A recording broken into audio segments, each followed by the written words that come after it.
everyone, apa kabarnya? Welcome back to Cerita Jenita. Hari ini aku nggak akan ngobrol-ngobrol sama orang lain. Aku akan cerita soal aku rapid test kemarin. Nah, jadi ceritanya aku ada keperluan keluar kota minggu depan untuk kerjaan. Nah, berarti kan harus rapid test dong, karena harus ada surat sehat nih yang membuktikan aku layak terbang gitu. Nah, udah gitu aku tuh sempat research, kayak misalnya aku install apps Halodoc, terus kayak aku telepon Laboratorium Medica kalau nggak salah sama klinik Prodia.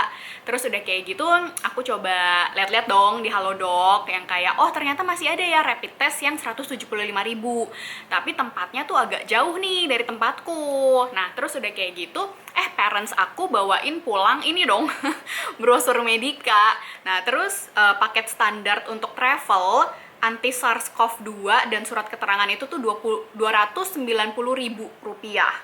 Nah, udah kayak gitu aku iseng kan, abis itu aku telepon Prodia, deket rumah aku nih Prodianya. Nah, terus pas aku telepon, ternyata Prodia itu tuh sedikit lebih murah di 275.000. Nah, karena menurutku lebih deket dan lebih murah, ya udah deh aku ke Prodia aja gitu. Ini nggak endorse ya guys, aku cuman cerita. Nah, terus sampai di Prodia, aku tuh sebenarnya kemarin mau ngevlog. Terus aku bawa kamera kan, masuk ke dalam gitu. Terus setelah ambil nomor, terus ditanya, maaf bu, ini kameranya buat apa ya? Terus habis itu gue bilang kan, oh buat ngevlog pak, boleh nggak gitu. Terus dia bilang, oh maaf banget bu, nggak boleh ngevlog, foto atau video di sini gitu. Yang meja 3, oh ya wes. Aku izin sambil record. Oh nggak boleh. Iya. Ya udah, siap. Terus ya udah, gue mematuhi peraturan. Jadi gue tidak ngevlog lah. Jadi makanya nih gue cerita-cerita di sini sama teman-teman di rumah sekalian.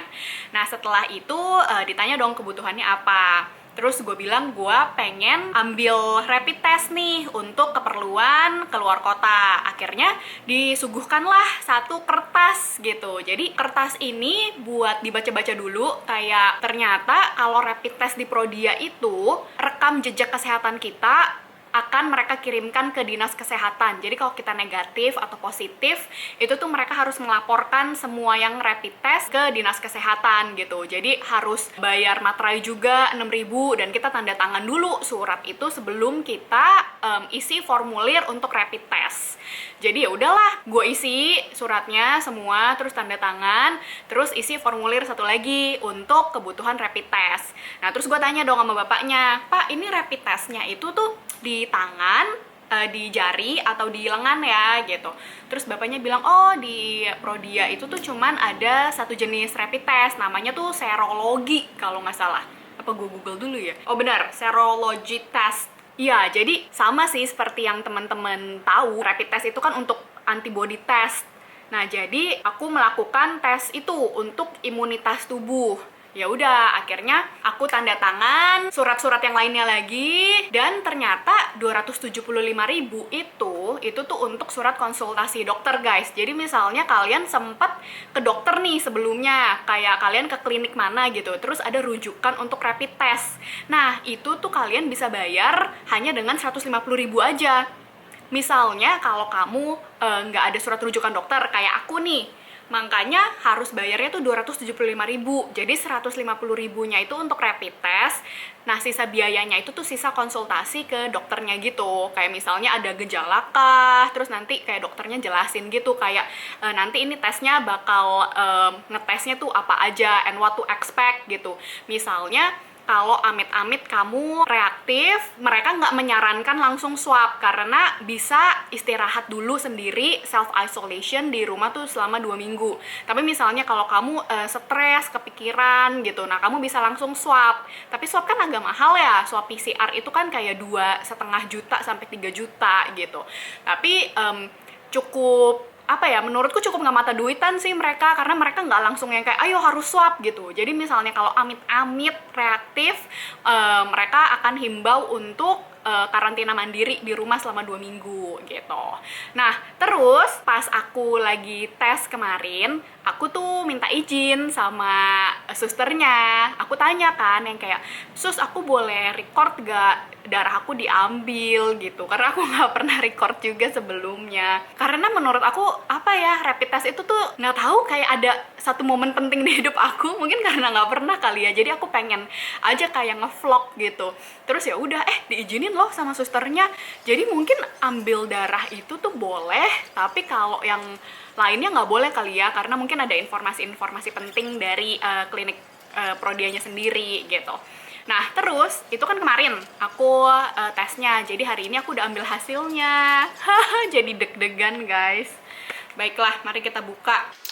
Surat ini Sebenarnya Prodia itu tuh ada online ceknya gitu, tapi nggak tahu ya, aku anaknya lebih suka buka surat daripada cek online.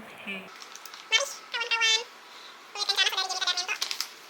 Puji Tuhan guys, aku non-reaktif imunoserologi. Tada. Nah, ini kan ada dua nih, non-reaktif sama non-reaktif.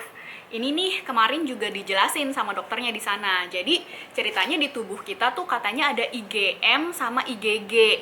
Nah, IgM itu adalah garda terdepan imun kita. Jadi misalnya pas kita kena virusnya, dia tuh nyerang IgM kita gitu. Nah, IgM itu katanya sih harusnya nih di yang pertama nih. Jadi misalnya kalau kamu amit-amit sempat terkena atau terpapar virus 2 minggu yang lalu, berarti misalnya sekarang masih masa pemulihan nih. Nah, ininya tuh bisa tulisannya katanya tuh reaktif, yang ini nih non reaktif. Berarti kalau yang ininya reaktif, kamu tuh lagi masa pemulihan gitu. Nah, misalnya 2 minggu udah selesai, terus IgM kamu katanya itu akan berubah menjadi IgG. Jadi itu tuh kayak apa ya, antibody yang baru gitulah. Nah, misalnya kalau antibody yang baru itu nggak tahan nih sama virus yang masuk lagi. Nah, ininya tuh akan berubah. Jadi misalnya reaktif kalau nggak salah. Pokoknya yang di sini tuh bakal reaktif deh yang di terakhirnya gitu. Nah, itu kalau aku nggak salah inget ya penjelasan dari dokternya. Misalnya kalau kamu kurang yakin, bisa kunjungi atau tanya-tanya dokter yang kamu kenal sih. Tapi seingat aku tuh kayak gitu.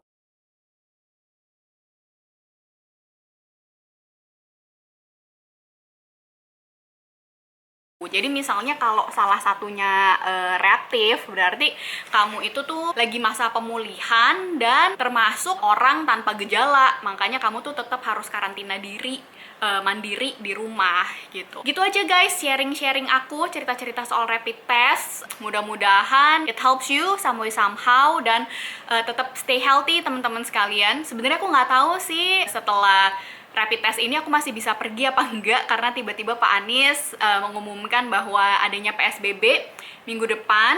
So hopefully everything works for the best. Sekali lagi stay healthy teman-teman semuanya, jangan lupa pakai masker kemana-mana, cuci tangan terus, dan keep physical distancing. Thank you everyone for watching. God bless. Bye bye.